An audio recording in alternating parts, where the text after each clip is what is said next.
The Philippines. The Philippines is an archipelago in Southeast Asia with over 2,000 islands. It is here where Ferdinand Magellan was killed by locals in 1522 during the circumnavigation of the Earth. It's also where the United States and Japan clashed during World War II, producing a graveyard of shipwrecks. In mid 2019, wife Lisa and I launched from Hong Kong on a discovery flight to Busuanga Island in the Philippines. Busuanga Island in the northwest Philippines is twice the size of Hong Kong Island. It's undeveloped and there's only one town called Coron. Our Busuanga Bay Lodge was a 45-minute drive through remote countryside. The BBL, as our hotel was called, was on a jungle mountainside overlooking Busuanga Bay. It had a restaurant, bar, spa, gym, and infinity pool with its very own dive shop.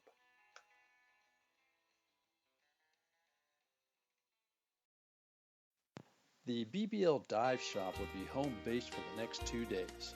Quinn, our Canadian dive master, would lead the way on their new dive boat to explore sunken World War II Japanese ships.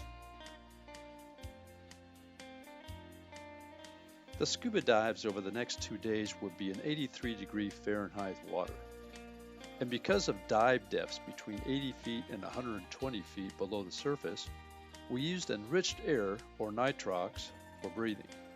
The scuba tanks were filled with a higher percentage of oxygen. Just 15 minutes away from the BBL, we moored our dive boat for a visit to the Imperial Japanese Navy's seaplane tender called the Akitsushima. At 340 feet long, the ship had a huge crane on the stern for lifting and dropping a 4-engine seaplane. And in September 1944, the Akitsushima was strafed and then bombed by U.S. Navy Air Forces.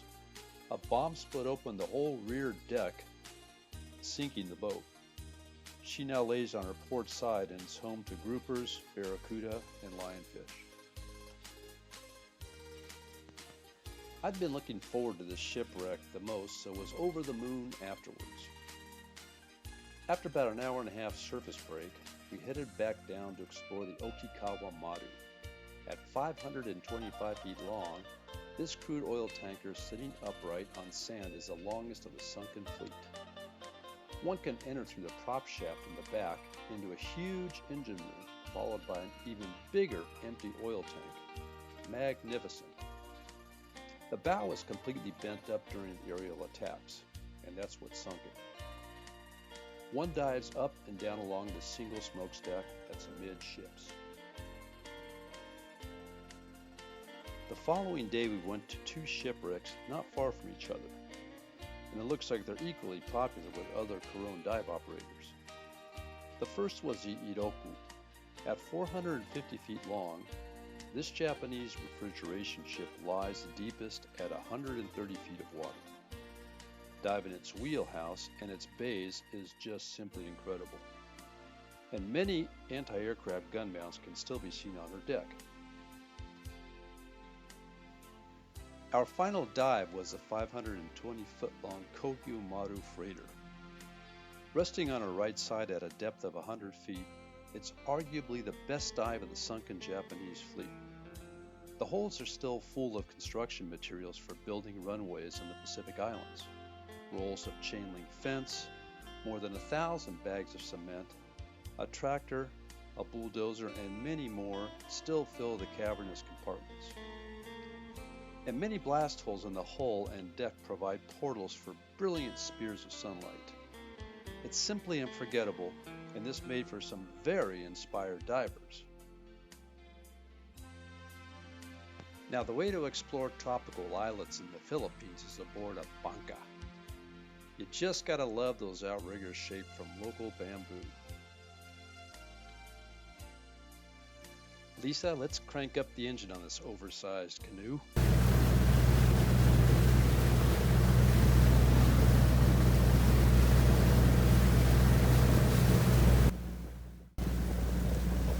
Underway for more than an hour on glassy seas, we finally spotted Malahon, or as everyone else calls it, Black Island. It's at the northwest corner of Palawan, and has a reputation of having the best survivors beach in the world. This is the only beach in this entire black limestone outcropping with jungle jutting out of it. And oh, what a sandy treasure it is.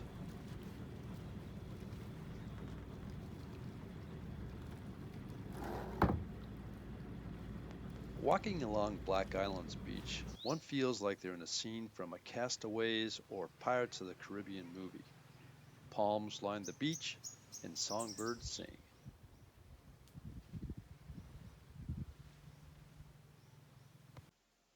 Hidden behind this idyllic beach is a small cave entrance.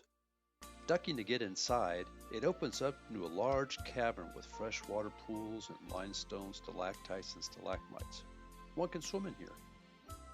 Now, rumor has it that during World War II occupation, the Japanese army stashed gold in here. Alert, alert! This was not, in fact, a rumor, as a local mayor dug up gold bars less than 10 years ago. Another hidden treasure at Black Island lies in the crispy clear sea beneath our bancas. Abundant coral reefs with schools of colorful tropical fish. A snorkeling swim near the shore will also reveal a coral reef drop-off to deeper waters. The ocean is so rich and clear we felt like we were in an aquarium. Well, it's time to leave Black Island and its unforgettable beach. If my name ever changes to Robinson Crusoe, then this is a beach in which I want to be stranded. Next, we'll point our banca in a more southerly direction towards the island of Pamalican.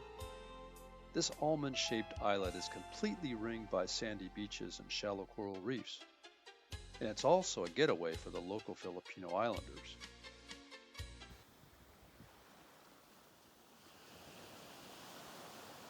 Beneath a deep blue sky filled with brilliant puffy white clouds, we trekked the entire ring of sandy beach in Pamalican, the lapping water soothing our souls.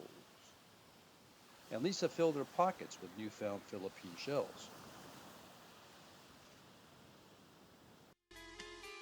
Enough beach combing. It's time to climb on board our banca for an hour-long journey back to Busuanga Bay Lodge. A couple of our pilots who have sailed into Busuanga Bay recommended we catch dinner and sunset at Margaritaville-esque Alfaro Hotel.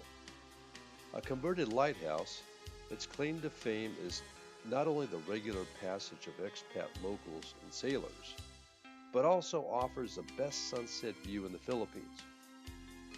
It would have been a crime for Lisa and I to miss out on the opportunity to catch the Alfaro sunset.